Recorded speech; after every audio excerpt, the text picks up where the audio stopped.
ನಿಮ್ಮ ಹತ್ರ ಯಾವ್ದಾದ್ರು ಗಾಡಿ ಇತ್ತು ಅದನ್ನ ನೀವು ಯಾರಿಗಾದ್ರೂ ಮಾರಾಟ ಮಾಡಿದ್ದೀರಾ, ನಿಮ್ಮ ಹೆಸರಲ್ಲಿ ಆಗಿದ್ದೇ ಇಲ್ವೋ ಅಂತ ಒಮ್ಮೆ ಚೆಕ್ ಮಾಡಿ. ಯಾಕಂದ್ರೆ ನನಗೂ ಕೂಡ ತುಂಬಾ ಲಾಸ್ ಆಗ್ಬಿಟ್ಟಿದೆ. ಯಾಕಂದ್ರೆ ನಾನು ಒಬ್ಬನಿಗೆ ಗಾಡಿ ಕೊಟ್ಟು, ಅಂದ್ರೆ ನನ್ನೊಬ್ಬನ ಗೆಳೆಯನಿಗೆ ನನ್ನ ಒಂದು ವೆಹಿಕಲ್ ಅನ್ನ ಕೊಟ್ಟು ನಾನು ಇವಾಗ ತುಂಬಾ ಲಾಸ್ ಅಲ್ಲಿ ಇದ್ದೇನೆ. ಅಂದ್ರೆ ಕೋರ್ಟಲ್ಲಿ ಫೈನ್ ಕಟ್ಟಿ ನನ್ನ ಗಾಡಿಯನ್ನ ರಿಲೀಸ್ ಮಾಡಿರುವಂತದ್ದು. ಅದು ಕೂಡ ಕಂಡೀಷನ್ ಹೇಗಿದೆ ಅಂದ್ರೆ ಸ್ಕ್ರಾಪ್ ಆಗಿ ಹೋಗ್ಬಿಟ್ಟಿದೆ. ಏನಂದ್ರೆ 2012ರಲ್ಲಿ ನಾನೊಂದು ಗಾಡಿ ಪರ್ಚೇಸ್ ಮಾಡುತ್ತೇನೆ. ಅಂದ್ರೆ ನಾನು ದುಡಿಯೋಕ್ಕೋಸ್ಕರ ಪರ್ಚೇಸ್ ಮಾಡೋದು. ಅದು ನನ್ನ ಕೈಯಿಂದ ಅವಾಗ ಗೊತ್ತಿಲ್ಲ, ಹುಡುಗ ಅವಾಗ ಗೊತ್ತಿಲ್ಲ ನನಗೆ. ಮತ್ತೆ ಅದನ್ನು ಯಾರಿಗಾದ್ರು ದುಡಿಯೋ ಕೊಡುವಂತ ಪ್ರಯತ್ನ ಮಾಡ್ತಾರೆ. ಅವಾಗ ನನ್ನೊಬ್ಬ ಗೆಲ ಇದ್ದ, ಅವ್ನು ಹೇಳ್ತಾನೆ ದುಡಿಯೋ ಕೊಡ್ಬೇಡ, ನಾನು ಅದನ್ನ ಖರೀದಿ ಮಾಡ್ತೇನೆ, ಅದು ಲೋನ್ ಏನಿದೆ ನಾನು ಕ್ಲೋಸ್ ಮಾಡ್ತೇನೆ ಅಂತ. ಸೊ ನಾನು ಧೈರ್ಯದಿಂದ ಅವ್ನು ಕೊಡ್ತೇನೆ. ನಂತರ ಅದು ಹೆಸರಲ್ಲಿ ಮಾಡಲ್ಲ, ಯಾಕಂದ್ರೆ ಲೋನ್ ಇರುತ್ತೆ. ಸೊ ಹೆಸರಲ್ಲಿ ಅವ್ನು ಮಾಡಕ್ ಆಗಲ್ಲ. ಸೊ ಅವ್ನು ಜಸ್ಟ್ ಒಂದು ಅಗ್ರಿಮೆಂಟ್ ಮಾಡಿಕೊಟ್ಟು ನಾನು ಬಹ್ರೇನ್ಗೆ ಹೋಗ್ತೇನೆ, 5 ವರ್ಷ ಅಲ್ಲಿರ್ತೇನೆ. ವಾಪಸ್ ಬಂದಾಗ ನನ್ನ ಮನೆಯಲ್ಲಿ ನನಗೆ ನೋಟಿಸ್ಗಳು ಸಿಗುತ್ತೆ. ಅದೇನಪ್ಪಾ ಅಂದ್ರೆ ಒಂದನೇದು ನನಗೆ ಯಾವುದೇ ಕಾರಣಕ್ಕೂ ಲೋನ್ ಸಿಗಲ್ಲ, ಸಿವಿಲ್ ಸ್ಕೋರ್ 0 ಆಗ್ಬಿಟ್ಟಿದೆ. ಏನಕ್ಕೋಸ್ಕರ ಅಂತ ಎಂಕ್ವೈರಿ ಮಾಡ್ತೇನೆ. ಅಲ್ಲಿ ಹೋಗಿ ನೋಡಿದಾಗ 7 ಲಕ್ಷ ಲೋನ್ ಇರುತ್ತೆ. ಆ ಲೋನ್ ಅನ್ನ ಬರೀ 2.5 ಲಕ್ಷಕ್ಕೆ ಸೆಟಲ್ಮೆಂಟ್ ಮಾಡಿರುವಂತದ್ದು ಯಾರು, ನನ್ನಿಂದ ಗಾಡಿ ಖರೀದಿ ಮಾಡಿದವನು. ಒಂದನೇ ಮೋಸ ಅದಾಗಿರುತ್ತೆ. ಎರಡನೇ ಮೋಸ ನೋಡಿ, ಒಂದ್ ಕಡೆ ಅದನ್ನ ಪಾರ್ಕಿಂಗ್ ಇಟ್ಟು ಅಂದ್ರೆ ರಿಪೇರಿಗೆ ಅಂತ ಇಟ್ಟು ಅಲ್ಲಿ ಏನೋ 70,000 60,000 ಬಿಲ್ ಆಗುತ್ತೆ. ಅಲ್ಲಿಂದ ಸೀದಾ ಬಂದ್ಬಿಡ್ತಾನೆ, ಅಲ್ಲಿ ಮತ್ತೆ ತಿರ್ಗಾ ಹೋಗಲ್ಲ.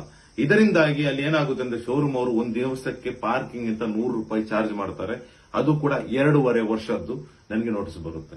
ನೀವೇ ಲೆಕ್ಕ ಹಾಕಿ, ಒಂದಿನಕ್ಕೆ 100 ರೂಪಾಯಿ ಅಂದ್ರೆ ಎಷ್ಟು ಬಿಲ್ ಆಗುತ್ತೆ ಅಂತ. ಸೊ ಈ ರೀತಿ ಆದಾಗ ನಾನು ಅವನ ಹತ್ರ ಹೋಗಿ ರಿಕ್ವೆಸ್ಟ್ ಮಾಡ್ತೇನೆ, ಈ ರೀತಿ ಆಗಿದೆ, ಯಾಕೆ ಇಟ್ಟಿದ್ಯಾ, ನನ್ಗೆ ಲೋನ್ ಸಿಗದಾಗ ಮಾಡಿದ್ವಿ. ಓಕೆ, ಲೋನ್ ಬೇಡ ನನಗೆ, ಆದ್ರೆ ನೀನ್ ಈ ರೀತಿ ಮಾಡಿದ ತಪ್ಪು, ಎಲ್ಲಿ ಪೆನಾಲ್ಟಿ ಕಟ್ಟಿ ಆ ಗಾಡಿಯನ್ನ ಖರೀದಿ ಅಲ್ಲಿಂದ ತಗೊಂಬಾ ಅಂತ. ಅದಕ್ಕೆ ನನ್ಗೆ ಗೊತ್ತಿಲ್ಲ, ಅದು ನೀ ಕೋರ್ಟಲ್ಲಿ ನೋಡು, ಅದು ಇದು ಅಂತ ಪೊಂಗಿ ಬಿಡ್ತಾನೆ. ಅಂದ್ರೆ ನಮ್ಗೆ ಭರವಸೆಯಿಂದ ಕೊಟ್ಟಿರೋದು ಯಾರ ಮೇಲೆ ಕೂಡ ಬಿಲೀವ್ ಮಾಡಬಹುದು. ಅಂದ್ರೆ ರಕ್ತ ಸಂಬಂಧಿಗಳು ನಮ್ಗೆ ಜೊತೆಗೆ ನಿಲ್ಲಲ್ಲ, ಯಾರನ್ನ ಒಂದು ಬಿಲೀವ್ ಮಾಡಿ ಗೊತ್ತಿಲ್ಲ ನನ್ಗೆ. ಸೊ ಇದು ನನ್ಗಾದಂತ ಇನ್ನೊಬ್ಬರಿಗೆ ಆಗಬಾರದು ಅಂತ. ಸೊ ಕೊನೆಗೆ ನಾನು ಅದನ್ನ ಶೋರೂಮ್ಗೆ ಹೋಗ್ತೇವೆ. ಅವ್ರು ಹೇಳ್ತಾರೆ ಕೋರ್ಟ್ ಕೇಸಲ್ಲಿ ಇದೆ, ನೀವು ಕೋರ್ಟ್ ಅಲ್ಲಿ ಮಾತಾಡಿ ಅಂತ. ಕೋರ್ಟ್ ಅಲ್ಲಿ ಹೋಗಿ ಮಾತಾಡಿದ್ರು ಕೂಡ ನನ್ನ ಕೈಗೆ ರೆಸ್ಪಾನ್ಸ್ ಸಿಗಲ್ಲ, ಯಾಕಂದ್ರೆ ಆಲ್ರೆಡಿ ಜಡ್ಜ್ಮೆಂಟ್ ಆಗಿರುತ್ತೆ. ಆದ್ಮೇಲೆ ನಾನು ಒಬ್ಬರ ವಕೀಲನ ನೇಮಕ ಮಾಡ್ತೇನೆ. ನೇಮಕ ಮಾಡಿದ್ರು ಕೂಡ ಅವ್ರು ನನಗೆ ಕರೆಕ್ಟ್ ಆಗಿ ರೆಸ್ಪಾನ್ಸ್ ಕೊಡಲ್ಲ, ಕರೆಕ್ಟ್ ಆಗಿ ಮಾಹಿತಿ ಕೊಡಲ್ಲ, ಆಲ್ರೆಡಿ ಜಡ್ಜ್ಮೆಂಟ್ ಆದ್ರೆ ನನಗೆ ತಿಳಿಸಲ್ಲ. ಇದರಿಂದಾಗಿ ನನಗೆ ದೊಡ್ಡ ಫೈನ್ ಕಟ್ಟೋಕೆ ಬರುತ್ತೆ. ಸೊ ಅವಾಗ ನಾನು ಇನ್ನೊಬ್ಬರನ್ನ ನೇಮಕ ಮಾಡಿದೆ. ಅಂದ್ರೆ ವಕೀಲರು ಕೂಡ ಕೆಲವರು ಮೋಸ ಮಾಡೋರು ಇರ್ತಾರೆ. ಅದೇ ರೀತಿ ಕೂಡ ಆಯ್ತು. ನಾನು ಅದು ಕೂಡ ಒಬ್ಬ ಗೆಳೆಯ ನನಗೆ ರೆಫರ್ ಮಾಡ್ತಾನೆ, ಇಂಥ ವಕೀಲನ ನೀನು ಕಾಂಟ್ಯಾಕ್ಟ್ ಆಗುವಂತ. ಅವ್ನು ಕೂಡ ಹಾಗೇನೆ ಕರೆಕ್ಟ್ ಆಗಿ ಮಾಹಿತಿ ಕೊಡಲ್ಲ, ಮಾಹಿತಿ ಕೊಡದೆ ನನ್ಗೆ ಅಲ್ಲೂ ಕೂಡ ಮೋಸ ಆಗುತ್ತೆ. ಕೊನೆಗೆ ನನ್ನ ಒಬ್ಬ ಗೆಳೆಯನ ಭಾವ ಇರ್ತಾರೆ, ಅವರು ಕೂಡ ಅಡ್ವೊಕೇಟ್.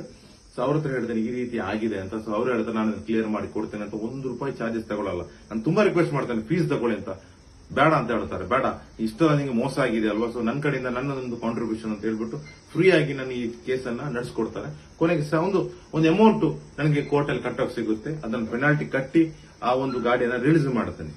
ನಾನು ಯಾರೋ ಒಬ್ರಿಗೆ ಗಾಡಿ ತಗೊಂಡು ಕೊಟ್ಟು ನಂತರ ನನ್ಗಾಗಿರುವಂತದ್ದು ಮೋಸ. ಸೊ ಆ ಗಾಡಿಯನ್ನ ರಿಲೀಸ್ ಮಾಡಕ್ ಹೋಗ್ತೇನೆ. ರಿಲೀಸ್ ಮಾಡಕ್ ಹೋದಾಗ ಅದನ್ನ ಸ್ಕ್ರಾಪಿಗೆ ಕೊಡೋಕೋಸ್ಕರ ಆಲ್ರೆಡಿ ಪ್ಲಾನ್ ಮಾಡ್ಕೊಂಡೆ ಸ್ಕ್ರಾಪ್ ಅನ್ನು ಕರ್ಕೊಂಡು ಹೋಗ್ತೇನೆ. ಆದ್ರೆ ನನಗೆ ನಾನು ಎಷ್ಟು ಅಮೌಂಟ್ ಕಟ್ಟಿ ಅಲ್ಲಿ ಗಾಡಿಯನ್ನ ಬಿಡಿಸ್ಕೊಳ್ತಾನೋ ಅಷ್ಟೇ, ಅದ್ರದ್ದು ಅರ್ಧ ದುಡ್ಡು ಕೂಡ ನನ್ಗೆ ಬರಲ್ಲ. ಸೊ ಎಲ್ಲಾ ರೀತಿಯಲ್ಲಿ ಮೋಸ ಆಗುತ್ತೆ ಸರ್. ನಿಮ್ಮ ಗಾಡಿ ಯಾರಿಗಾದ್ರೂ ಕೊಡೋದಾದ್ರೆ ದಯವಿಟ್ಟು ನಿಮ್ಮ ಹೆಸರಲ್ಲಿ ಮಾಡ್ಕೊಂಡೇ ಕೊಡಿ, ಅವರ ಹೆಸರಲ್ಲಿ ಮಾಡ್ಕೊಂಡೇ ಕೊಡಿ. ಇಲ್ಲ ಅಂದ್ರೆ ನನ್ಗಾದಂತ ಮೋಸ ನಿಮ್ಗೂ ಆಗ್ಬೋದು.